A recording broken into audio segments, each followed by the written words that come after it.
Et nous sommes censés être dans la joie.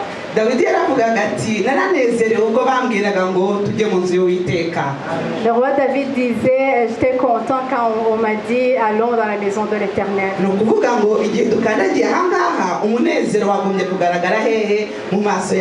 Ça veut dire que dès que nous arrivons dans la maison de Dieu, nous devrions avoir la joie en nous.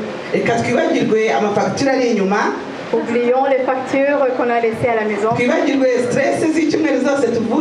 Oublions tout le stress que nous avons vécu cette semaine.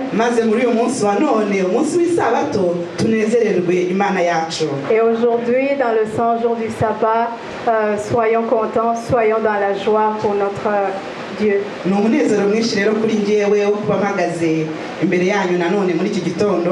C'est une immense joie pour moi de me tenir devant vous ce matin pour parler avec vous de la parole de Dieu. Parce que c'est la parole de Dieu qui nous ramène dans le bon chemin.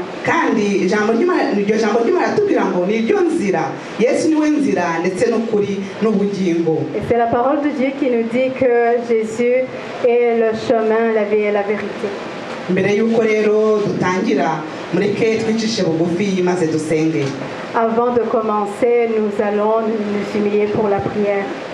Nyagasani Mana, twongeye kugushimira kubw'aya mahirwe adasanzwe utwemera kugira ngo tubashe kumva ijambo ryawe. Turagusabye tukwinginga kugira ngo muri aka kanya umanukire kuvugisha ubwoko bwawe maze twese tubashe kumva. Nyagasani, fungura amatwi y'imitima yacu, uvaneho Nyagasani ibyatubuza byose kukwakira muri aka kanya, maze wowe winjire, umwuka wawe wera akabakabe mu mitima yacu kugira ngo tubashe kuguhindukirira, maze ubwo ugiye kwerekanwa tuzanezezwe no kugusanganira. Ngwino rero uganze ahangaha, ni mu izina rya Yesu Kristo tubyambaje, amen. Aleluya, aleluya. Ijambo tugiye kwiga uyu munsi rifite umutwe ugira uti uri ku ruhe ruhande. Alors le titre de ce que nous allons voir ensemble aujourd'hui est intitulé Tu es de quel côté? Uri ku ruhe ruhande. Tu es de quel côté? Icyo ni ikibazo ubazwa, ni ikibazo nanjye mbazwa. Alors c'est une question qui vous est posée, c'est une question qui m'est posée. Hariho impande ebyiri, nta yagwa gatatu, ni soit turi ku Mana soit turi kwa Satani, ntacyo hagati kibaho. Alors il n'y a que deux côtés, et il n'y en a pas un troisième. Il y a le côté de Dieu et le côté de Satan. Il n'y a pas le milieu. Niyo mpamvu uyu munsi bazwa uti uri ku ruhe ruhande. C'est pour cela que la question nous est posée aujourd'hui, tu es de quel côté? Dutangira turasoma mu gitabo cy'abacamanza. Pour commencer, nous allons lire dans le livre de Juges. Igice cya gatandatu dore ku murongo wa 25 tugeze ku wa 32. Juges chapitre 6 verset 25 à 32. Ça va être projeté devant en français, vous pouvez suivre en même temps. Oui, kugira ngo bidufashe gucunguza uburyo umwete ndasoma mu Kinyarwanda, ariko abakurikira mu Gifaransa muraza kubibona ahangaha biri projeté. Umutwe w'amagambo uravuga uti Gideyoni asenya igicaniro cya Bayali. Nuko ijoro ry'uwo munsi Uwiteka aramubwira ati, enda imfizi ya so ntoya wende n'indi ya kabiri imaze imyaka 7, maze usandaze igicaniro so yubakiye Bayali, uteme Ashera iri hafi yacyo, maze wubakire Uwiteka Imana yawe igicaniro ku kanunga kubatsweho igihome, ubyitondeye. Kandi wende imfizi ya kabiri uyitambeho igitambo cyoswa, ucoshesheje inkwi za Ashera uri buteme. Nuko Gideyoni ajyana abagabo 10 bo mu bagaragu be, abigenza nk'uko Uwiteka yamutegetse. Ariko yabikoze nijoro, ntiyatinyutse kubikora ku manywa, kuko yatinyaga abo mu muryango wa se n'abatuye muri uwo mudugudu.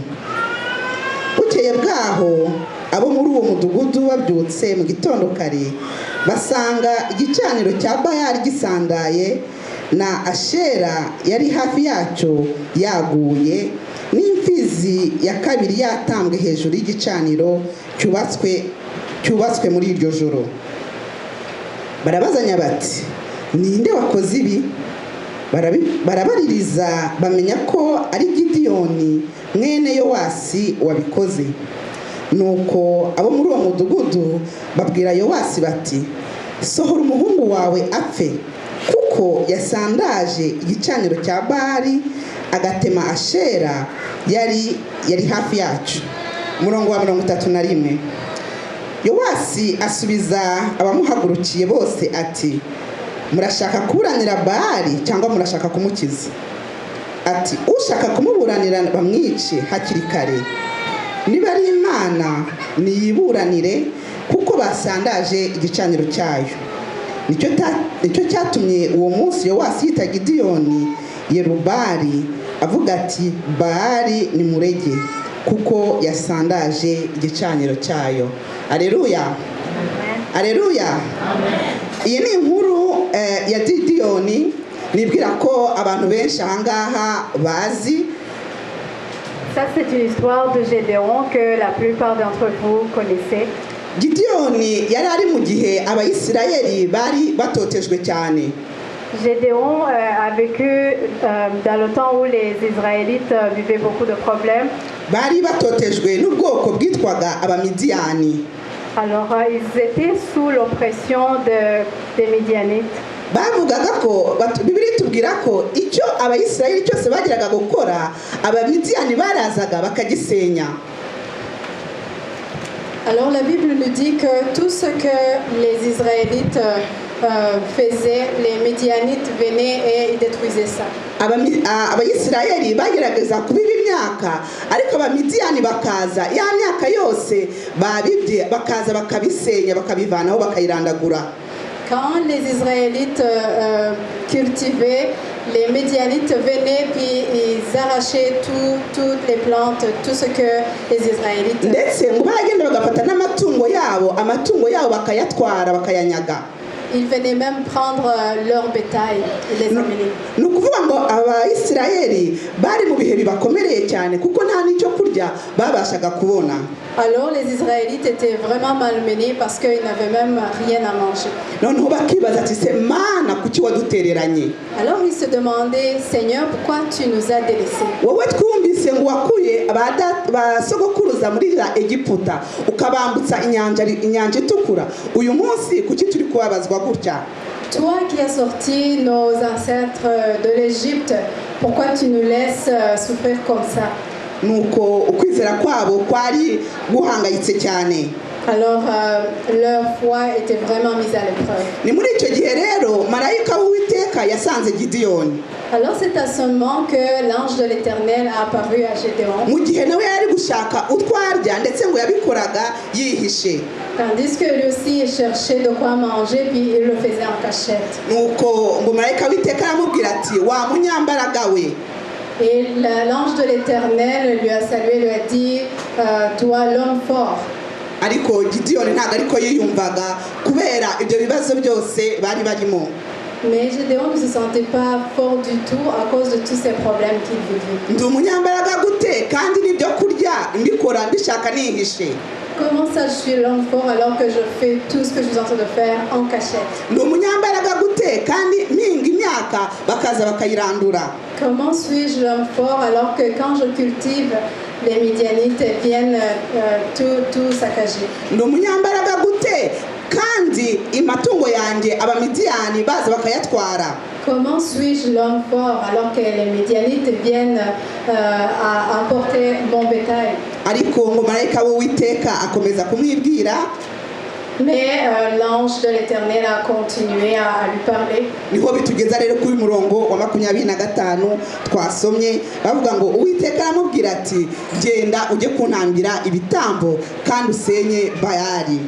Alors c'est là qu'on arrive au 25e verset que nous venons de lire, quand l'Éternel a dit à Gédéon d'aller lui faire des sacrifices et aussi d'aller renverser l'autel de Baal.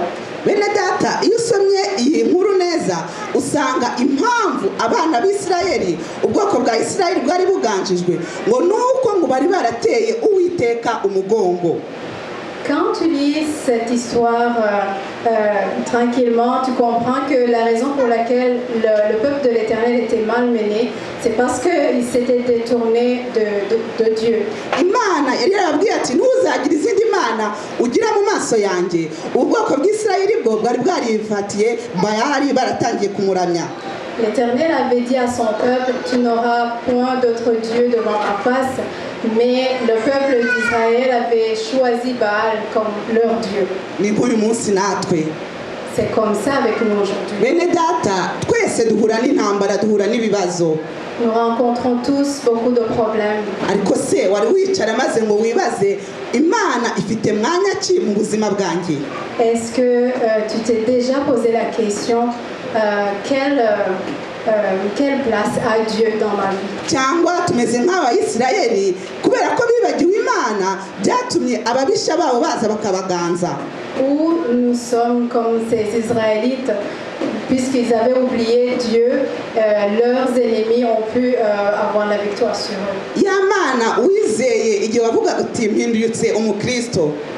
Le Dieu que tu as servi quand tu as changé ta vie, tu es devenu chrétien. ukavuga uti nge naciye agakiza nkwemeye gukurikira Yesu, Quand tu as accepté le salut et que tu as dit je vais suivre Jésus, ariko se iyo mana niyo ukiramya uyu munsi, est-ce que c'est le même Dieu que tu sers toujours aujourd'hui? cyangwa aho ngaho hari bayali nawe ziri mu buzima bwawe?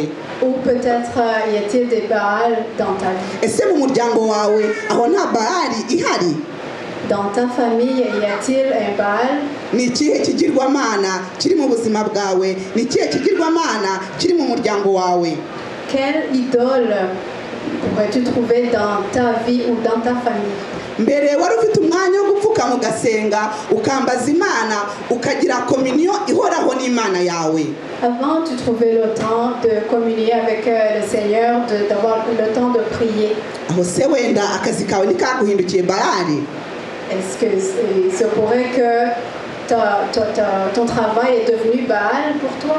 Ese aho abana bawe ntibaguhindukiye bayali? Se pourrait-il que tes enfants sont devenus Baal pour toi? Ese business yawe aho niyo yaraguhindukiye bayali? Serait-il possible que ton business est devenu Baal pour toi? Aho Imana itagifite umwanya wa mbere, Là où Dieu n'a plus la première place. aho Imana iza ari uko nawe ufite umwanya, Là où Dieu, tu te souviens de Dieu seulement quand tu as le temps. aho uza gusenga ari uko wabonye umwanya, Quand tu viens à l'église seulement quand tu as le temps. aho usoma ijambo ry'Imana ari uko wabonye umwanya. Lorsque tu lis la parole de Dieu seulement quand tu as le temps. Iki ni ikibazo kiri kubazwa buri muntu wese, Ça, c'est une question qui nous est tous posée. ariko ikigaragara ni uko mu gihe ubwoko bw'Isirayeli bwari buri muri iyo situwasiyo nta ntambara n'imwe babashaga gutsinda. Ce qui est clair, c'est que aussi longtemps que le peuple d'Israël se trouvait dans une telle situation, il ne pouvait gagner aucune bataille. Niyo mpamvu no kurya byari bibagoye, C'est pour cela que même pour trouver de la nourriture, c'était si difficile. niyo mpamvu eforo zabo zose zahindukaga ubusa.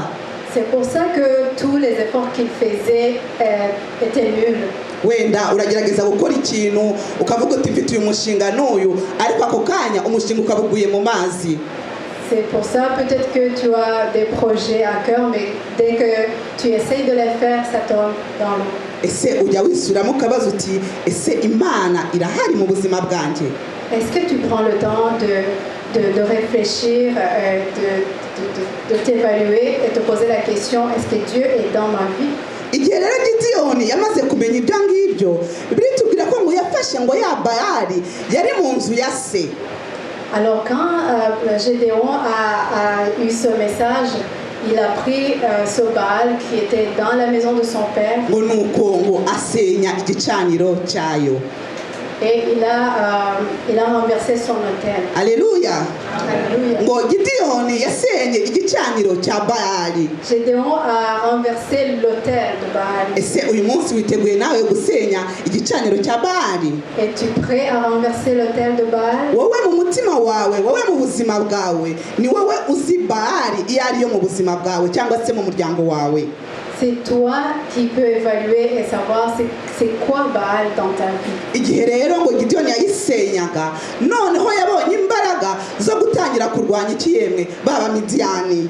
Et quand il a pris cette décision et qu'il a renversé cet autel de Baal, là il a eu la force et le courage d'aller combattre les Midianites. Iyo ukomeje ugasoma kino gice ukagana no ku gice cya 7, ubona noneho ukuntu Gideyoni aho yagendaga hose yabashaga kugenda akagira ate akanesha agatsinda.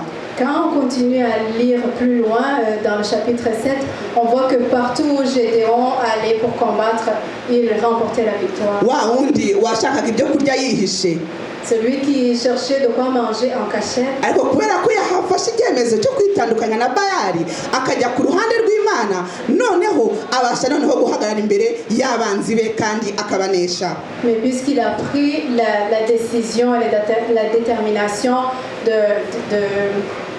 d'enlever Baal de sa vie, maintenant partout où il allait combattre, il remportait la victoire.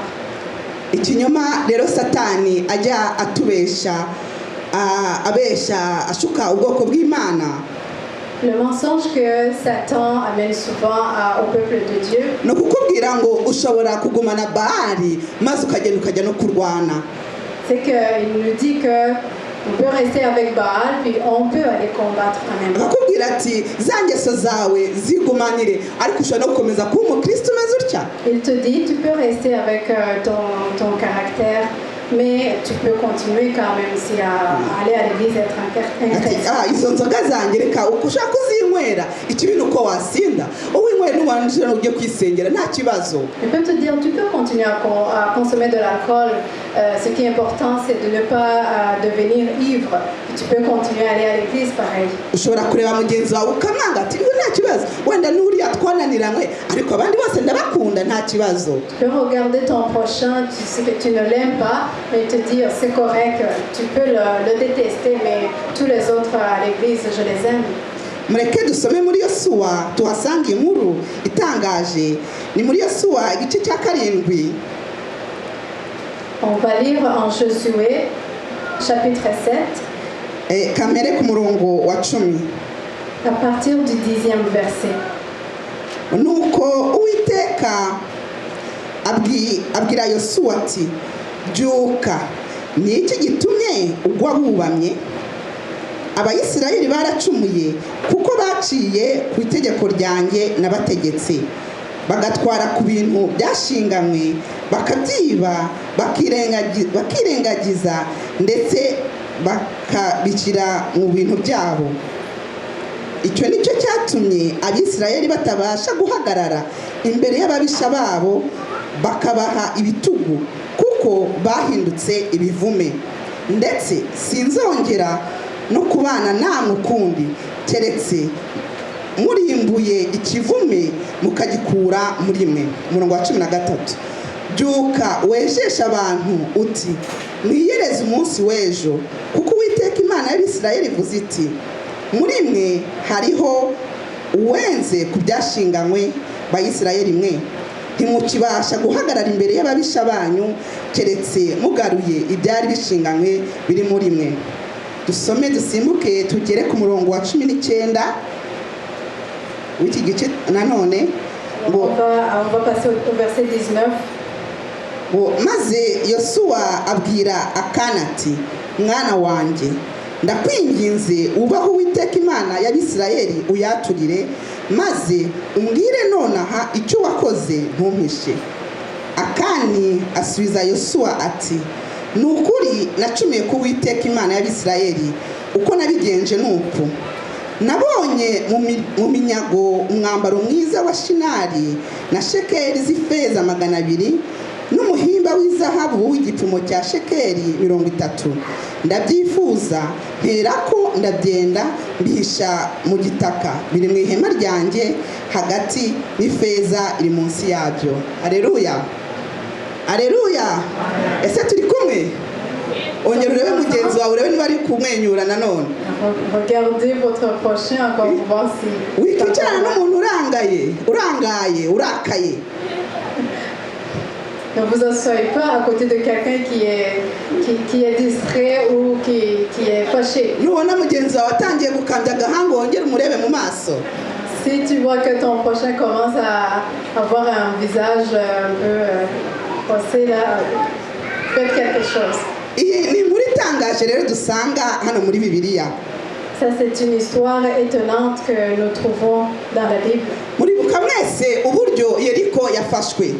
Vous vous souvenez tous comment Jéricho a été pris. Yeriko yari umujyi ukomeye cyane. Jéricho était une ville très puissante. Ndetse ngo yari izengurutswe n'inkike ndende cyane. Et il avait des grandes murailles. Ku buryo ubwoko bw'Isirayeli buhageze bwaratinye buti ese uyu mujyi twawufata dute? Même quand les Israélites sont arrivés là-bas, ils étaient très ils ont eu peur, ils se sont demandé comment pouvons-nous capturer une ville comme ça. Muribuka ukuntu bazengurutse ngo Yeriko inshuro 7. Vous vous souvenez comment ils ont tourné autour de la ville 7 fois? Noneho inkike z'Yeriko nazo ziragwa. Et les murailles de Jéricho se sont écroulées. Nuko ubwoko bw'Isirayeli buragenda buratsinda Yeriko bunyaga ibintu byinshi cyane. Et le peuple de l'Éternel a a remporté bataille et ils ont pris beaucoup de butin. uwo mujyi wari ukomeye cyane ubwoko bw'Isirayeli bwabashije kuwunesha. Cette ville qui était très puissante, les Israélites ont pu la vaincre. nuko noneho ngo iruhande rwabo hari akandi kajyi kitwaga Ayi. À côté de Jéricho, il y avait une autre petite ville qui s'appelait Aï. ngo kari akajyi gatoya cyane. C'était une toute petite ville. Yosuwa rero yoherezayo abatasi. Alors Josué a envoyé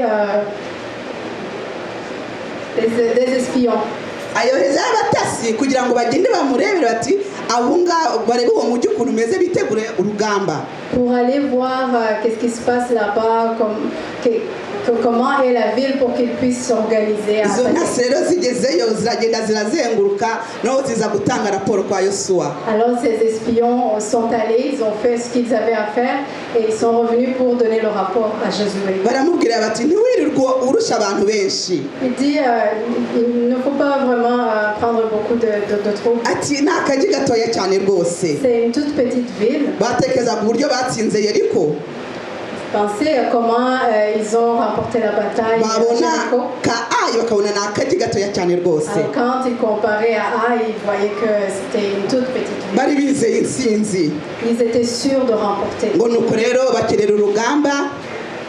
Alors ils étaient prêts pour la bataille. ariko bagezeyo ka kajyi basuzuguye ngo kagize bate karabatsinze. Mais la petite ville qu'ils avaient méprisée, c'est les gens de cette ville qui ont remporté la bataille. ntibasobanukiwe ibibabayeho. Ils n'ont pas compris qu'est-ce qui s'était passé. ba bandi batsinze Yeriko ni gute Ayi dutsinze. Comment pouvait-il vaincre à Jéricho mais être vaincu à Aï? twebwe twazengurukaga gusa inkike zikagwa Ayi idutsinze ite. Et nous ne faisions que juste tourner autour de la ville et les murailles s'écroulaient. Comment est-ce que les gens de Aï ont pu nous remporter la victoire sur ariko nous? se mwumvise impamvu batsinzwe. Est-ce que vous avez compris pourquoi ils ont perdu? aleluya. ese mwumvise impamvu batsinzwe. Avez-vous compris? ngo batsinzwe kubera umuntu muri bo wari warafashe ibizira by'Uwiteka. Ils ont perdu parce qu'il y a quelqu'un parmi eux qui a appris les choses interdites. bene data satani ntaturiganye. Que le méchant, que Satan ne nous mente pas. igihe cyose utari mu ruhande rw'Imana nta na rimwe uzahagarara imbere y'icyaha, nta na rimwe uzahagarara imbere y'ikibi maze ngo ubashe kukinesha. Chaque fois que tu n'es pas du côté de Dieu, tu ne pourras jamais remporter la victoire. n'intambara ntoya zizagutsinda. Même les toutes petites batailles, tu vas les perdre. na twa tundi wasuzuguraga bizakunesha. Même les choses que tu pensais insignifiantes, elles vont remporter sur toi. abandi babona akazi wenda byoroshye. Peut-être que les autres trouvent du travail facilement. wenda wowe bizakugora kubera ko Imana utayifite mu buzima bwawe. Peut-être toi tu auras beaucoup de difficultés parce que tu n'as pas Dieu dans ta vie. ese ni iki kizira ufite muri wowe. C'est quelle chose défendue que tu as dans ta vie. ni iki kizira ufite mu muryango wawe. Quelle chose défendue qui n'est pas acceptable que tu as dans ta famille. wenda hari badamu wenda no kuticisha bugufi imbere y'umugabo wawe. Vous les femmes, ça se peut bien que c'est parce que vous humiliez pas devant vos maris. ukagera mu rugo ugahangara. Et tu arrives à la maison et tu commences à te comporter d'une façon ariko étrange. twagera muri hano ku rusengero ukaba Jeanne gentil ukaba douce. Quand tu arrives à l'église, tu te comportes comme quelqu'un très douce. ese ni iki ufite uhishe mu buzima bwawe. Qu'est-ce que tu caches dans ta vie? mugabo Bibiliya igusaba gukunda umugore wawe. Homme, la Bible te demande d'aimer ta femme. wi ahangaha turagira ahangaha ni sheri shushu ariko se koko ukunda uwo mwashakanye. Quand on arrive dans l'église, ça se peut bien que ça soit chéri chouchou, mais est-ce que à la maison aussi c'est comme ça? Est-ce que tu aimes ta femme? reba ikizira kiri mu muryango wawe muri wowe. Regarde, recherche la chose interdite qui est dans ta famille. iyo turebye mu byahishuwe igice cya 3:16 ijambo ry'Imana riratubwira ngo konja cyangwa ushyuhe kuko nibura akazi yazo ngo Imana iragira ite yemwe. ngo iragira ite ntabwo ndi kubyumva ngo iragira ite imana irakuruka icyo imana dushaka ese uri uw'imana cyangwa se uri uwa satani kuko hagati ntabwo bimarisha hagati deja uri uwa satani. En Apocalypse 3, verset 16, Dieu nous dit sois tiède non, sois froid ou bouillant, parce que si tu es tiède, je te vomirai de ma bouche. Dieu ne veut pas qu'on soit au milieu, il faut qu'on puisse choisir de quel côté qu'on. iyo tugiye nanone muri Yakobo 3:11 En Jacques 3, verset 11, batubwira ko isoko imwe ntabwo ishobora kuvamo amazi meza ngo ivamo n'amazi arura. la parole de Dieu nous dit que la même source ne peut pas jaillir d'eau douce et d'eau amère. ni ukuvuga ngo ni uguhitamo uruhande turimo, Donc il faut choisir son camp. kuko igihe cyose turi kubivanga tuba turi kwihenda. Igihe cyose turi kubivanga nta na rimwe tuzabasha guhagarara imbere y'umwanzi. Parce que chaque fois qu'on essaye de mélanger les deux, on est en train de se mentir nous-mêmes. On ne pourra pas vaincre le méchant. iyi si turimo ubuzima bwa gikristo n'ubuzima bwa gisirikare. La vie chrétienne, c'est une vie de combat. ni ubuzima bwa gisirikare aho duhora duhanganye n'umwanzi satani. On est comme des soldats, on est toujours sur le champ de bataille contre l'ennemi, Satan. ariko se noneho umurwanya ute? umurwanya uri mu ruhe ruhande? Mais comment est-ce que tu combats Satan? Dans quel côté es-tu? nimutekereze Gideyoni bari bafite za Bali bashaka kurwanya abamidiyani bate kandi nabo ari kimwe nabo. Revenons sur Gédéon. Comment est-ce qu'il voulait remporter la victoire sur les Médianites alors qu'ils avaient Baal dans leur maison? Ils étaient tout comme eux. byasabye ko Gideyoni yitandukanya. Il a fallu que Gédéon prenne son camp et prenne ses distances. akitandukanya na Bayali ndetse n'ibindi bigirwamana noneho akajya mu ruhande rw'Imana. Qu'il quitte le camp de Baal et qu'il aille dans le camp de Dieu. hari inkuru inshimisha cyane ya Saduraka, Meshaki na Abudinego. J'aime beaucoup l'histoire de Shadrach, Meshach et Abednego. abo basirikare nabo bageze imbere y'ikigeragezo, bageze imbere y'intambara ikomeye.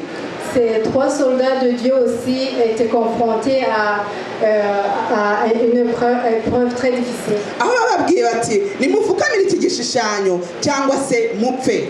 Là on leur a dit prosternez-vous devant cette statue que le roi avait fait ou sinon vous allez mourir. bagombaga kubata mu itanura ryaka umuriro. On devait les jeter dans la fournaise ardente. ariko aba basore ntabwo bavuze bati imana isanzwe izi ko dusenga, imana irabona ko kame mu mutima wacu ari mwiza, ibyo ariko biratugoye, reka pe tupfe gupfukama turaza kwihana nyuma. Mais ces jeunes hommes n'ont pas dit oh, le Seigneur voit nos cœurs, il sait bien que nous l'aimons beaucoup, on va quand même se prosterner puis on va demander pardon après. ntabwo ariko babigenje. abo basore bahisemo uruhande rwabo. Ce n'est pas ça qu'ils ont fait, mais ils ont choisi vraiment leur camp. Alléluia. bahisemo uruhande rwabo, baravuga bati twebwe ntabwo tuzigira dupfukamira igishushanyo, kandi naho imana yacu itadutabara nta kibazo, twebwe tuzi uruhande duhagazemo.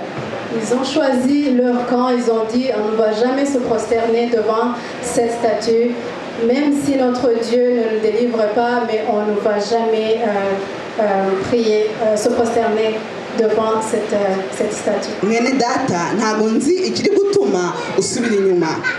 Chers frères et sœurs, je ne sais pas qu'est-ce qui fait que tu recules.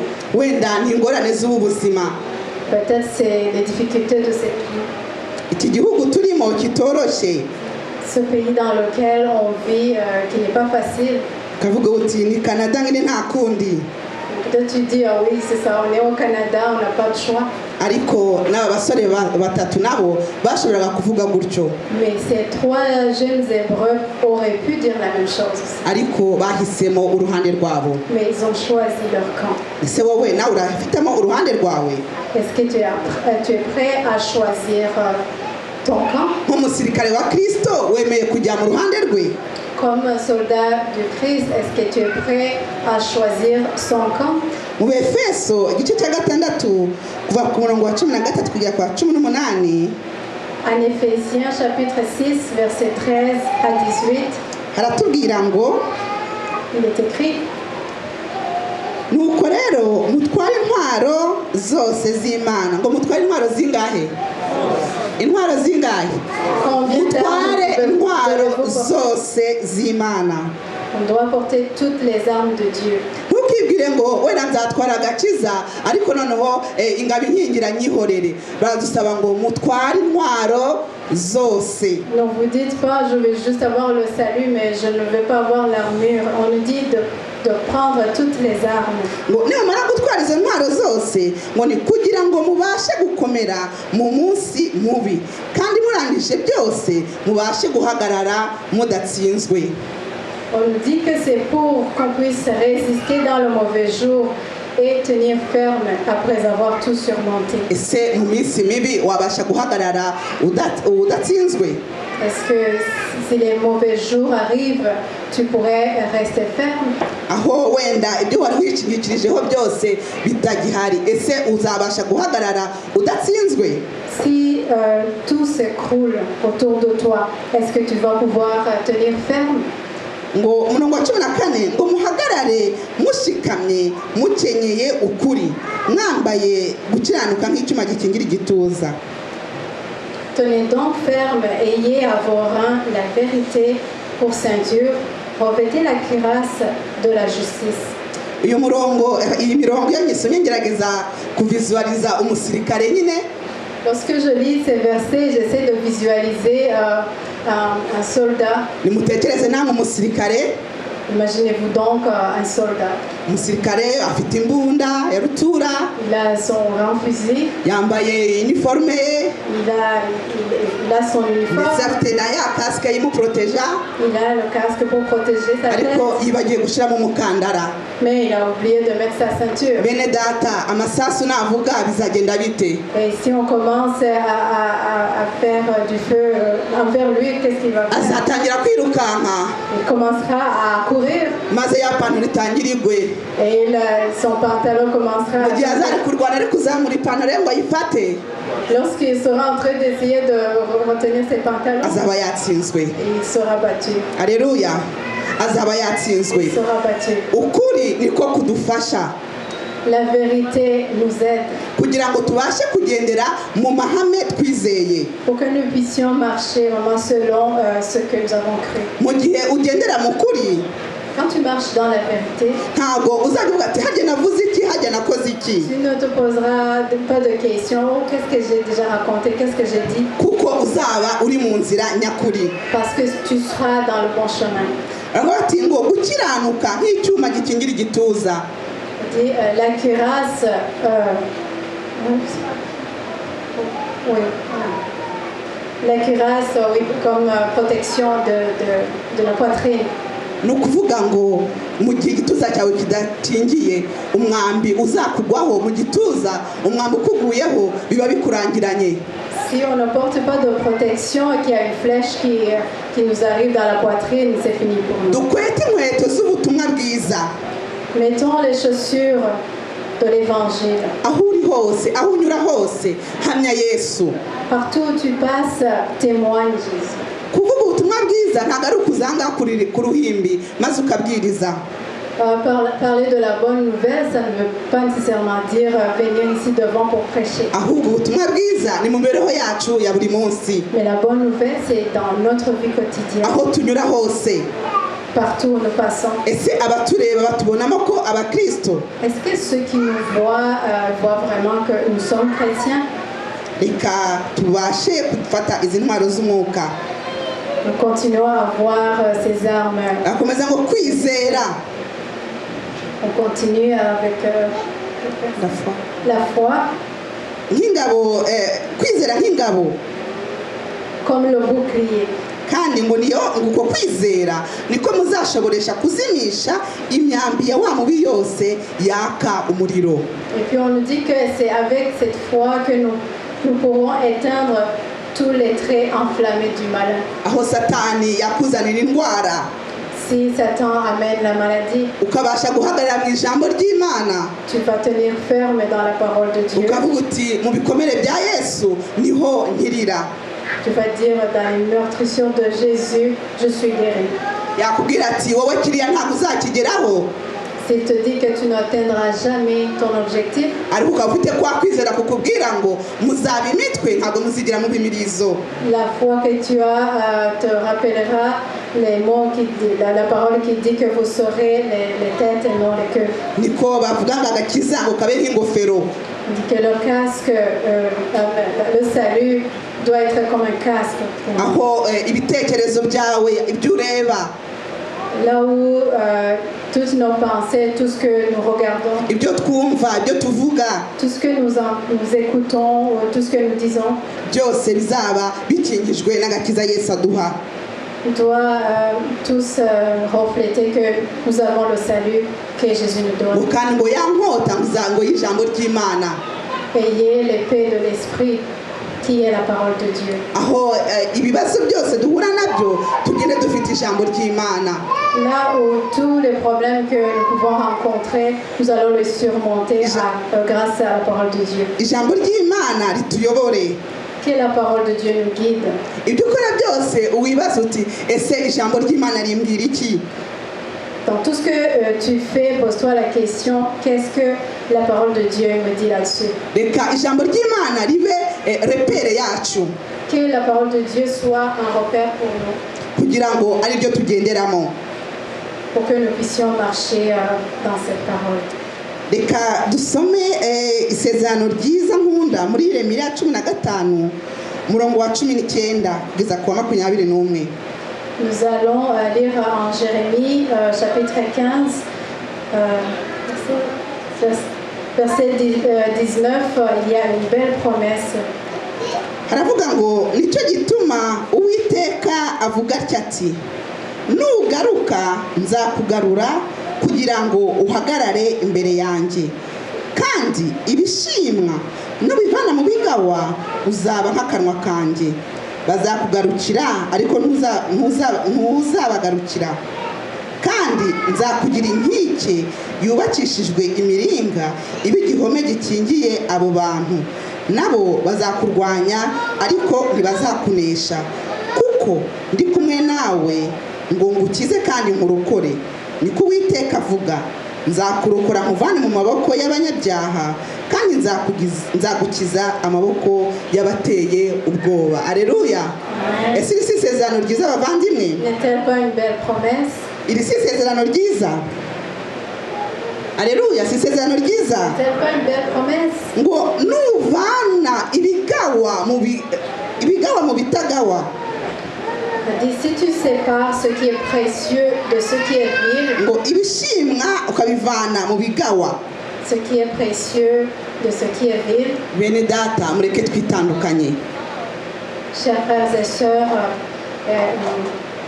séparons-nous de ce qui n'est pas. Mureke duhitemo uruhande dushaka kubamo. Choisissons notre camp. Ariko icyo Imana itwizeza iratubwira ngo nitujya ku ruhande rwayo ntago tuzaneshwa. Ce que Dieu nous promet, c'est que si nous sommes de son côté, nous n'allons pas être vaincus. Kuko intambara zacu zizaba ize. Parce que nos batailles seront les batailles même de l'Éternel. Umurongo twasomye mu isomo ry'urufunguzo baravuga ngo uwo tutabana ni umwanzi wanjye, kandi uwo tudatanyuranyiriza hamwe arasandaza. Dans le verset clé qui a déjà été lu, en Matthieu 12:30, ça dit « Celui qui n'est pas avec moi est contre moi, et celui qui n'assemble pas avec moi disperse. » Bene data, reka tujye ku ruhande rwa Yesu. Chers frères et sœurs, allons du côté de Jésus. Reka uburiganya bwa Satani tubumenye maze tubuvemo. Que les mensonges de Satan ne nous emportent pas. Kuko ntago dushobora kuba ku mpande zombi. Parce que nous ne pouvons pas être des deux côtés. reka duhitemo uruhande rw'uwatsinze kandi uzahoranesha. Choisissons le camp de celui qui a vaincu et qui vaincra toujours. Ibyo ni byo mbasabiye kandi nanjye nisabira mu izina rya Yesu. C'est ma prière pour vous et pour moi au nom de Jésus.